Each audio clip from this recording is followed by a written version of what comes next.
Hello and welcome to my presentation on the hormones uh, thyroxine, also known as T4, and triiodothyronine, also known as T3. And my name is Jordan Lujan. So let's start where these originate, which is in the thyroid. The thyroid is uh, it's sometimes described as U-shaped, W-shaped. I've seen butterfly-shaped organ. That's the pink thing in the image there in the middle. And metabolic regulation is caused by the hormones secreted by the thyroid. And so the thyroid will produce T3 and T4. Now also notice that the thyroid, it's in the throat area. It's right above the heart, so there are many attachments for blood vessels. And this is important for the transport of all the molecules that will be sent by the thyroid. So now, for the hormone to be created, there's a few steps before the thyroid responds to anything. The hypothalamus will release thyroid releasing hormone to the anterior pituitary, and the anterior pituitary will release thyroid stimulating hormone. Now, this is in the brain, so it's got to travel before it gets to the thyroid, but once it gets to the thyroid, the TSH will bind to the thyroid cells, they'll bind to receptors, and eventually, there's a G protein uh, that will go and will go from GDP to GDP, and a few other things will happen. You'll get some cyclic AMP produced, and this will stimulate the production of T3 and T4 in these thyroid cells. Now, there is a negative feedback system going here as well. An increase of T3 and T4, eventually those will go to the hypothalamus and anterior pituitary, which will stop the production, or at least slow the production, of the TRH, the thyroid releasing hormone, and TSH, thyroid stimulating hormone. So there is a check and balance for these. So if we zoom in on the thyroid gland, we can see um, these cells here. Now, most of these cells are going to be called follicular cells or follicle cells, and they form these circles, which are the follicles.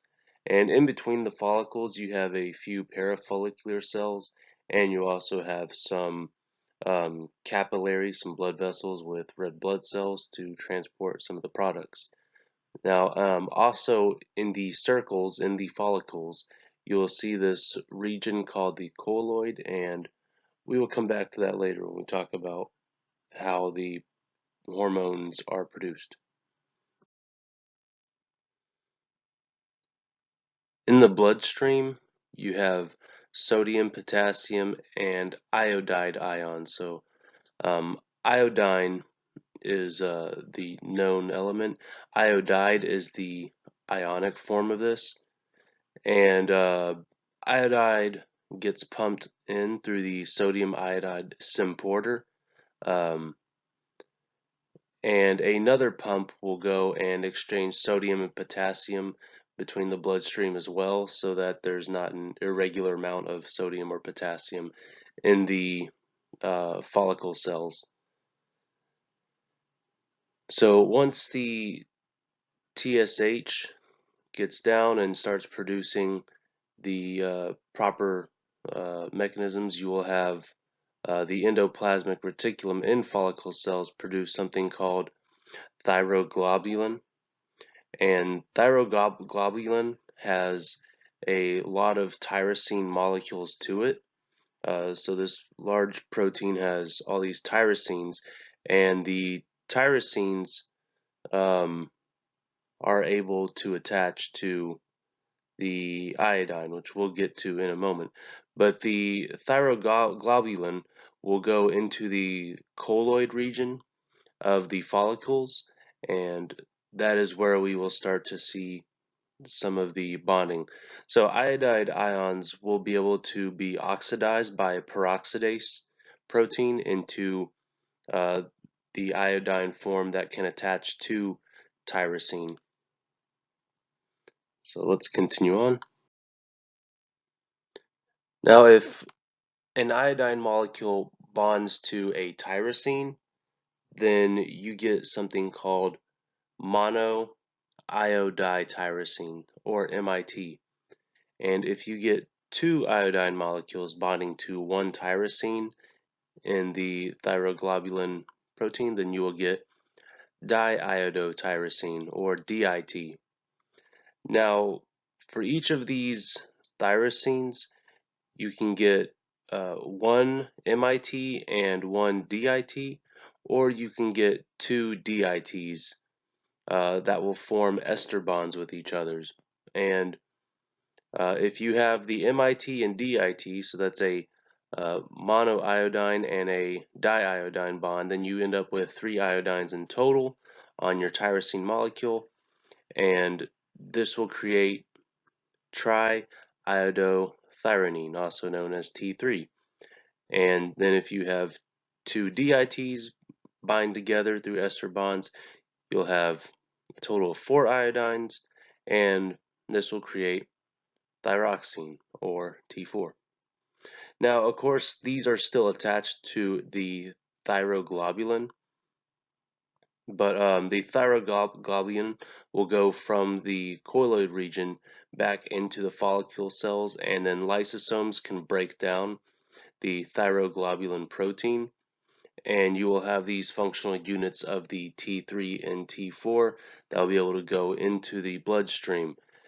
And if some of the parts are broken down even more, then the tyrosine components can go back and be used to start the process over to produce more T3 or T4 if necessary, and the iodine can be reabsorbed into the bloodstream or it can be transported elsewhere. And so now transport in the bloodstream. So T3 and T4, they need to bind to something before they can travel easily. Well, T4 anyways. So you have thyroid binding proteins in the bloodstream, and this will pick up the T4. It is bound. It's not able to be used easily.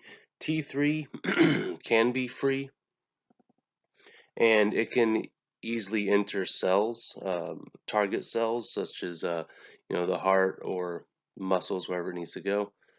And the T3 is much more potent than the T4. The T4 cannot be used very easily. However, the T4 can be turned into the T3 form. It can lose an iodine, and it can be much more powerful that way.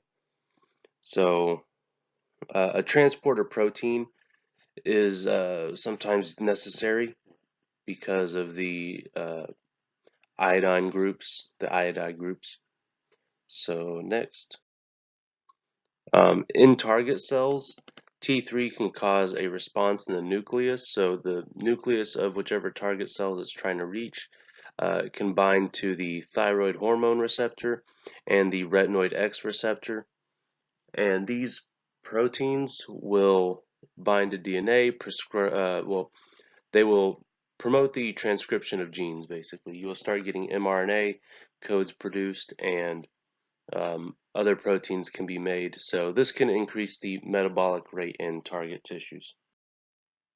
And so here are some of the actions you can get. So brain growth and development, bone and tissue, you can get growth as well.